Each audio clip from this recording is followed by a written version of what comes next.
ईश्वर अच्छा ही करता है। बीरबल एक ईमानदार तथा धर्मप्रिय व्यक्ति था। वह प्रतिदिन ईश्वर की आराधना बिना नागा किए करता था। उससे उसे नैतिक व मानसिक बल प्राप्त होता था। वह अक्सर कहा करता था कि ईश्वर जो कुछ भी करता है मनुष्य के भले के लिए ही करता है। कभी कभी हमें ऐसा लगता है कि ईश्वर हम पर कृपा दृष्टि नहीं रखता, लेकिन ऐसा होता नहीं। कभी कभी तो उसके वरदान को भी लोग शाप समझने की भूल कर बैठते हैं। वह हमको थोड़ी पीड़ा इसलिए देता है ताकि बड़ी पीड़ा से बचा सके। एक दरबारी को बीरबल की ऐसी बातें पसंद न आती थीं। एक दिन वह दरबारी दरबार में बीरबल को संबोधित करता हुआ बोला, देखो ईश्वर ने मेरे साथ क्या किया। कल शाम को जब मैं जानवरों के लिए चारा काट रहा था तो अचानक मेरी छोटी उंगली कट गई। क्या अब भी तुम यही कहोगे कि ईश्वर ने मेरे लिए यह अच्छा किया है? कुछ देर चुप रहने के बाद बीरबल बोला, मेरा अब भी यही विश्वास है, क्योंकि ईश्वर जो भी कुछ करता है मनुष्य के भले के लिए ही करता है।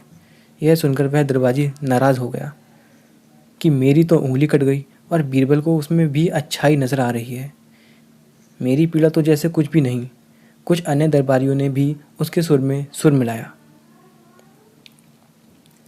तभी बीच में हस्तक्षेप करते हुए बादशाह अकबर बोले, बीरबल हम भी अल्लाह पर भरोसा रखते हैं, लेकिन यहाँ तुम्हारी बात से सहमत नहीं। इस दरबारी के मामले में ऐसी कोई बात नहीं दिखाई देती जिसके लिए उसकी तारीफ़ की जाए।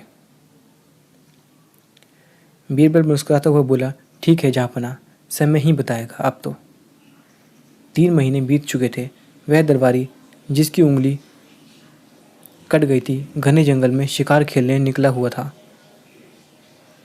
एक हिरन का पीछा करते वह भटक कर आदिवासियों के हाथों में जा पड़ा।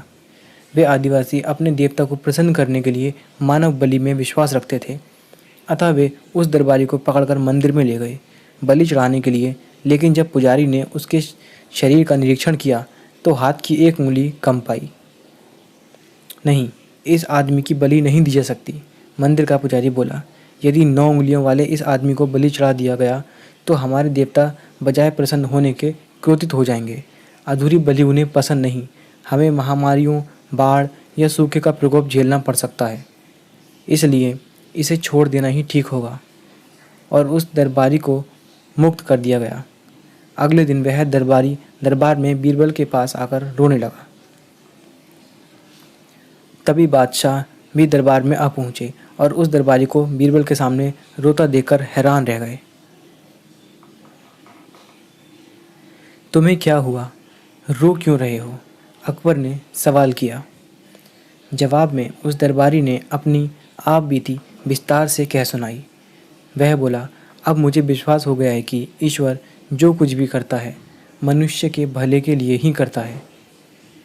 यदि मेरी उंगली ना कटी होती तो निश्चित ही आदिवासी मेरी बलि चढ़ा देते। इसलिए मैं रो रहा हूँ, लेकिन ये आंसू खुशी के हैं। मैं खुश हूँ क्योंकि मैं जिंदा हूँ। बीरबल के ईश्वर पर विश्वास को संदेह की दृष्टि से देखना मेरी भूल थी। अकबर ने मंद मंद मुस्कुराते हुए दरबारियों की ओर देखा, जो सिर झुकाए चुपचाप खड़े थे। अकबर को गर्व महसूस हो रहा था कि बीरबल जैसा बुद्धिमान उसके दरबारियों में से एक है।